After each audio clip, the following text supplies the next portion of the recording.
You know, this wonderful woman needs no introduction at all because you know and love her. She is Lindy Kyzer, the Vice President of Content and Partnerships here at ClearanceJobs. She is the reason why ClearanceJobs is the community that it is today. Sure, the product team may want to take full credit for that, but the people community, this is Lindy's expertise, but she also is an expert in the security clearance process and policy.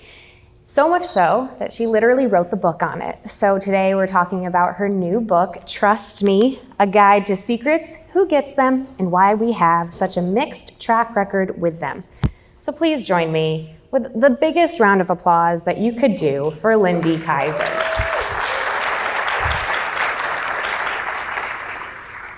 So hi, welcome. So you've spent years covering security clearances, the process, the people behind them. So why did you decide that the world needed this book now? I don't know if the world needed or wanted this book, but I wanted to write it, so I did. That describes a lot of things about my personality and life philosophy. She wanted to do it, so she did it. I'm a bibliophile, right? So I read constantly. When I'm looking for information, I look for a book. I'm starting to use ChatGPT a little bit more, but the irony is even in ChatGPT, I found the prompts that I put will even turn up, when it comes to finding an industry expert, will turn up somebody who's a published author. There is something grounding in having a book form content. So I always thought in my head, well, gosh, I'm writing this stuff already on the internet constantly. Why, for the love of Pete, would anybody want a book that encapsulates it? But again, because I like to read books and like to have them in that format, and if you do, again, I'm a big believer in trusted sources of information. And right now, if you go and you search for books about the clearance process, there are some out there. They do exist. They're predominantly written by security officers for security officers. And I love security officers I can only do a half a heart, but with my whole heart. But there is a certain vernacular and voice that they have.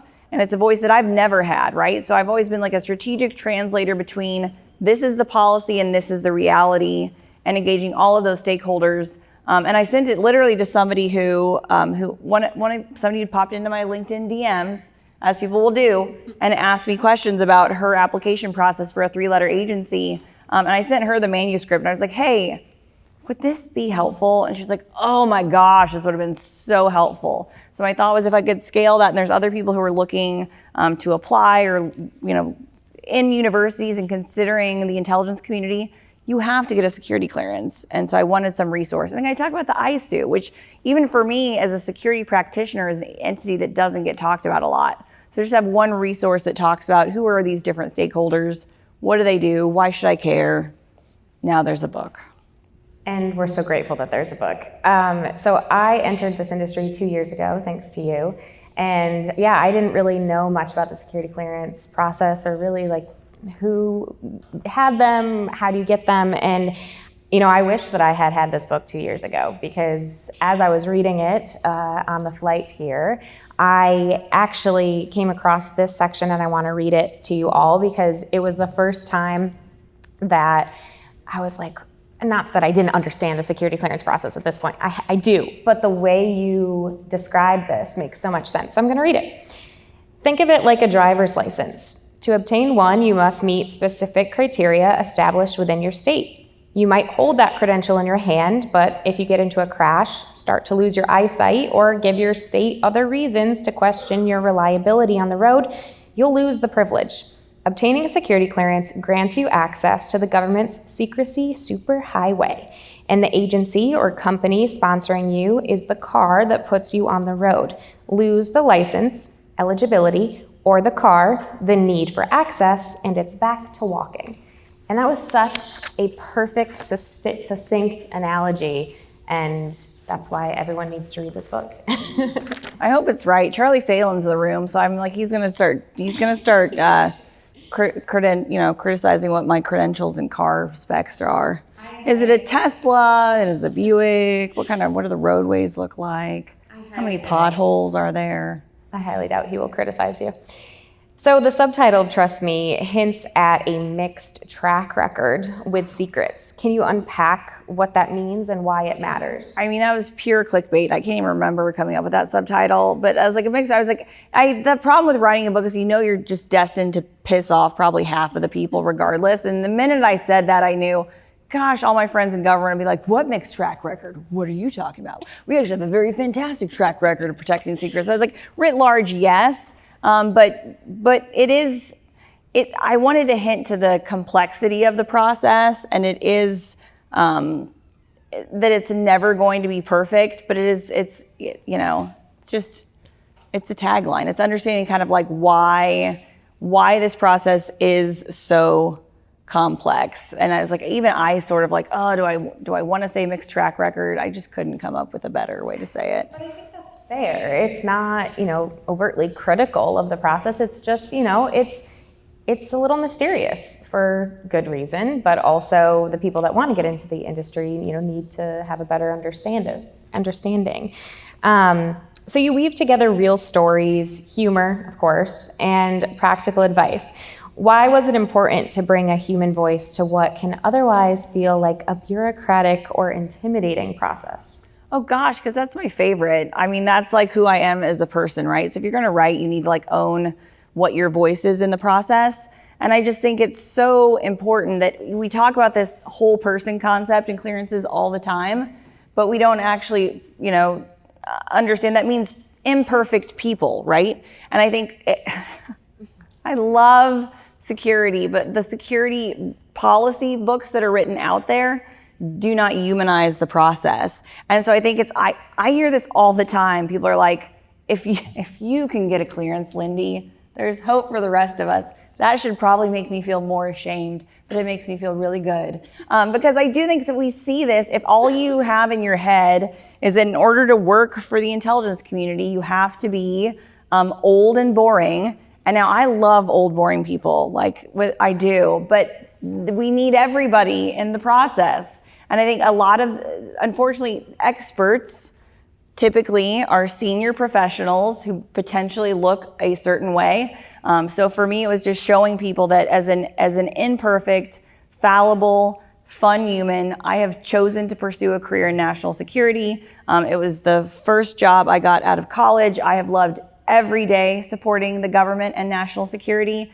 And I think for all of you in hiring, I mean, that's big. How do we attract the next generation? We make people want to work in this community. And I see so many people just opt out of the process. I mean, I get all of those. They're just like, I could never work for the government. I could never get a clearance. And I'm like, no, that's because you have a misconception. Again, all of us on the inside know how jacked up it is in here. Like, we know you don't have to be perfect. You don't have to present a certain way. Trust is a holistic encapsulation of humans and an imperfect process. Well, and you are far from old and boring, and I'm getting there. I'm so glad. Everyone is going to age. That will happen, but you will never be boring. I don't think that's possible. I think you really, just by being you and who you are, you really give permission in this space to people to show up as their authentic selves, and I think that's really important, especially in the world of such, high pressure, high stakes. It's important to show up as you are because it gets exhausting putting up a mask. So what's one misconception, you just kind of mentioned misconceptions of the process, but what is something that you hope will be cleared up for cleared recruiters or people in compliance by reading this book?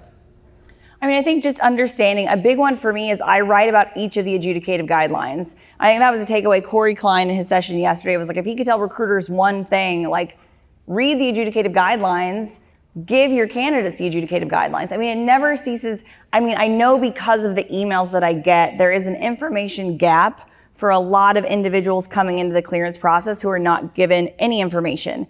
And I know it 100% from my own experience, because I write about in the intro of the book, I got my first public trust, which is not a security clearance, when I worked for the Army, and I thought I had a security clearance. I had no idea what the differences were in the forms, and as it turned out, I actually was supposed to obtain a secret security clearance, And I worked in the Pentagon for 6 months before and these stories happen all the time. Like if you've been in this, you know, I was working for 6 months before my boss came up to my desk, who was a colonel in the Army, and he was like, I just got a note, you don't have a security clearance. I've been sending you to meetings I should not have been sending you to. We're gonna fix that. And but for me as an applicant, and I even say that now, I think recruiters get so frustrated that people don't know that they have a clearance or don't know what clearance they have. But when you're submitting your information, you submit your, SF-86 or soon PVQ, you don't know if you're getting a secret or top secret unless somebody tells you. Like, am I wrong? Like, you do not know. The forms are the same. You may or may not have an interview for either a secret or a TS.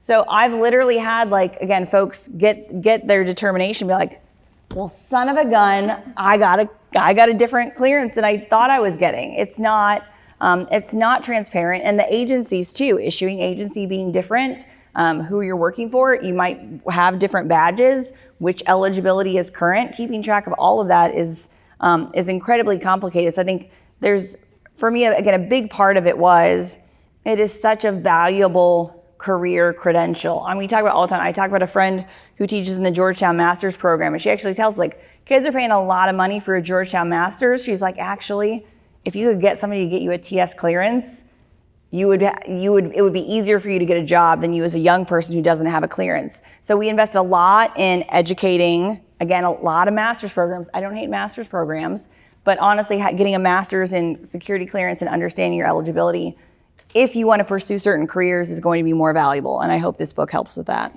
I think it definitely will. I like how you broke down the difference between Department of Defense clearances and the IC, and how, the IC is kind of, what did you call it? I gave it a Matrix reference, and that was another one. I was like, I knew this was like, people are going to be pissed off. Somebody's going to like, actually, Lindy, it's more like, but then I was like, and again, come talk to me after if you think that this is a bad approach.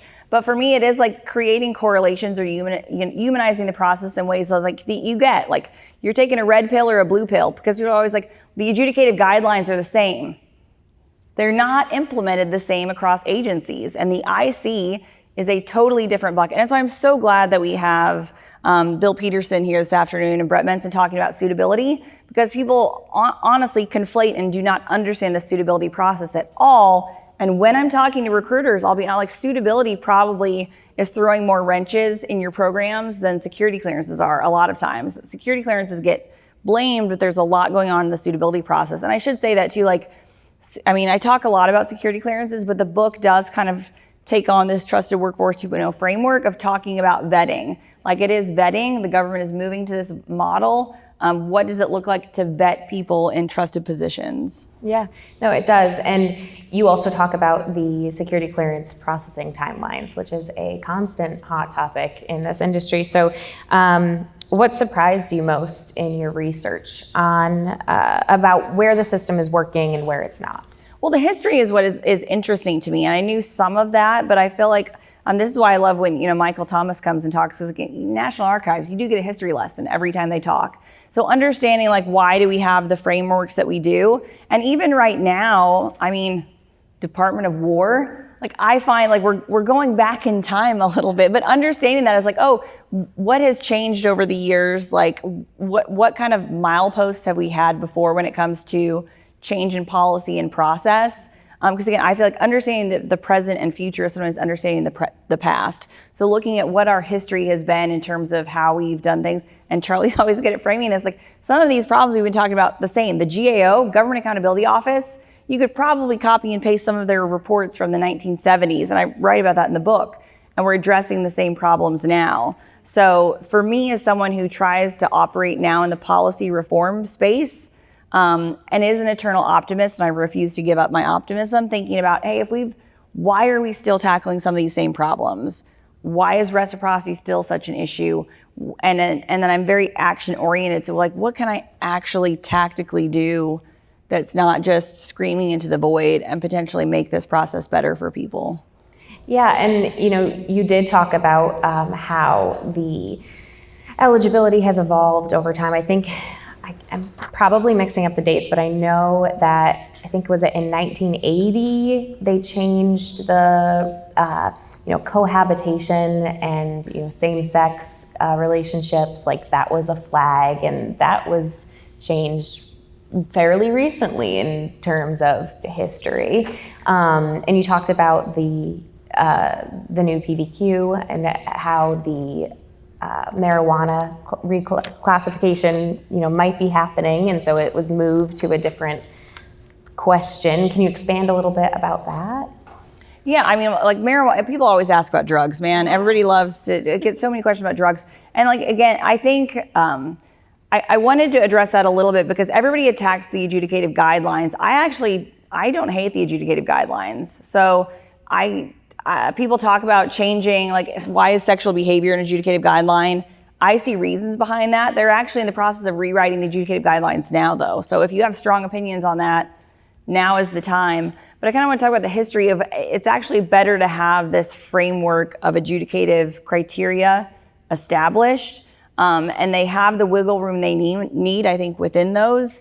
And I think the process evolves to the extent that even if you look at the drug involvement adjudicative guideline, the way it's written now is it makes room for if marijuana is decriminalized or moved into different schedule, because it's specifically talking about illegal drugs. And I think the move for the PBQ just to separate it out means it'll be easier to update that form without updating the entire form if marijuana becomes legal. And also just in terms of how we're adjudicating it now, I mean, there's just a lot more softer stance on marijuana use explicitly for recent drug users than it used to be. And when you split that off on the form, it just gives, again, because so many people just opt out of the process. So it gives you almost a mental framework to say, the military is the worst about this. The military is always asking you to lie about your drugs that you did. I don't know why, because they just want you to sail through the process. So I like seeing it split out. So even hopefully the people who are helping the people fill out the forms understand better, like, please don't tell people to lie on the form. It's a really poor life choice. Your marijuana use in high school or college is most likely not going to be a red flag, especially for a DoD clearance applicant. Like, just be honest. Oh, that's great advice. So, you write about what it takes to maintain a clearance once you have it. What are some of the pitfalls that professionals often look for eligibility? Yeah, I mean, I think understanding it as a career credential, like, that's why I use that qualification. Like, you want to value your clearance and maintain it, because I think that's what I see, especially for the recent rifts in the federal government.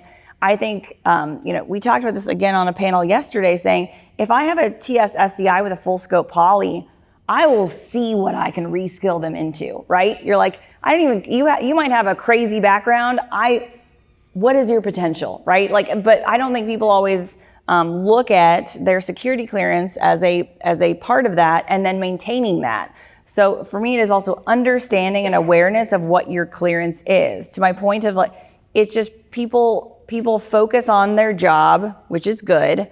The clearance eligibility is a part of the job. They don't typically keep track of who issued the clearance, what was the date I was read into a program, and understanding all of that. And then you see on the other side, if they're applying for a job, knowing that is super important. And then knowing how long your eligibility lasts. Because I got some crazy questions. Again, I get a lot of them, but in the past few months of being like, well, all these federal government employees are flooding the job market.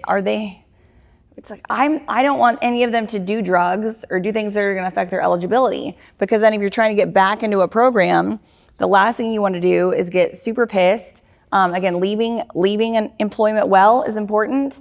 Not burning bridges out the door, because then you do get into like a loss of jurisdiction status. If, they left, they kept their company, they stole information out the door, they did certain things.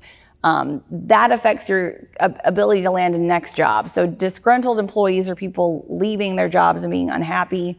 Not a good look and not helpful. But I think, again, if you're focused on the job and not on your security clearance and the value as a career credential, you can just do some things that are, in the private sector would probably be frowned upon, but in the national security sector are going to affect your eligibility. Yeah, and especially now in the age of AI and just our digital footprint just kind of growing, how do you see technology changing the way we evaluate and maybe even lose trust. So someone posting lots of things criticizing the government or the current administration, like how do you see that affecting? Well, I think we for sure see that now, right? Because people are actually getting their clearance eligibility revoked by name. So I write about that a little bit, and it's like I don't want to see the politicization of the clearance process.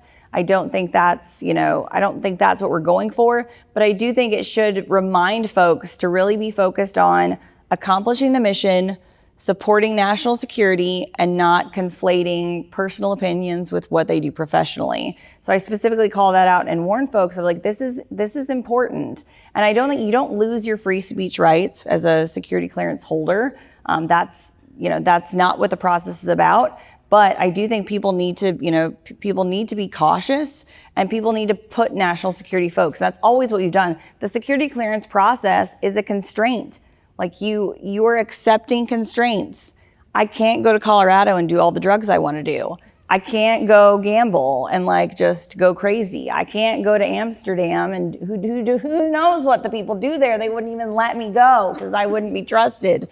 But you just have constraints already. Foreign travel. I can't just walk up and fly wherever I want to tomorrow. Foreign travel reporting requirements are honestly the bane of a security officer's existence, just because they are required reporting. People forget. It's mundane things that people have to remember to do in the process. So for me, it's just like there are already constraints, and I do think it's important for folks now to remember to put national security first and not, self. So if you had a magic wand and you could wave it and you could change one thing about the clearance process tomorrow, what would it be? I don't know. So many things. I think reciprocity is the biggest thing, right? I'm a big believer in the one clearance, like clearance transfer.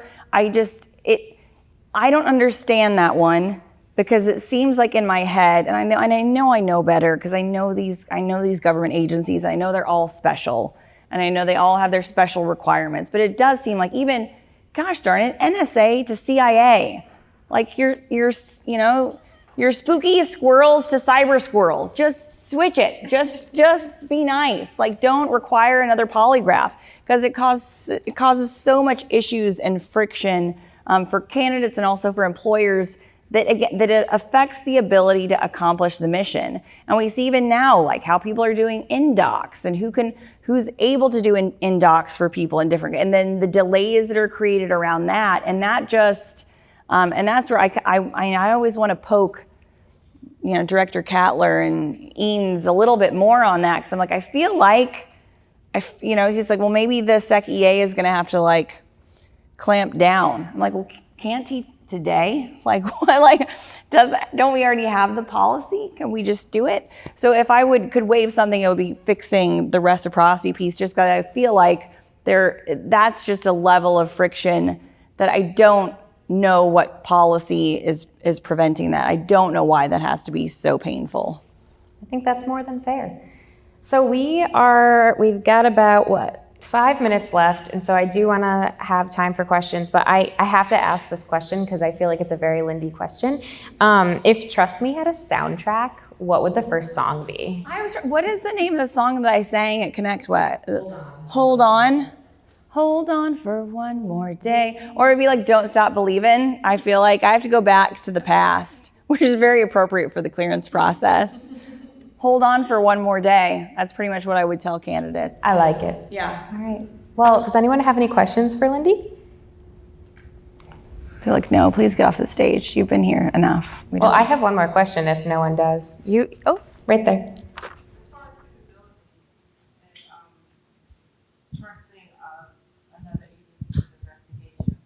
Ever see that changing?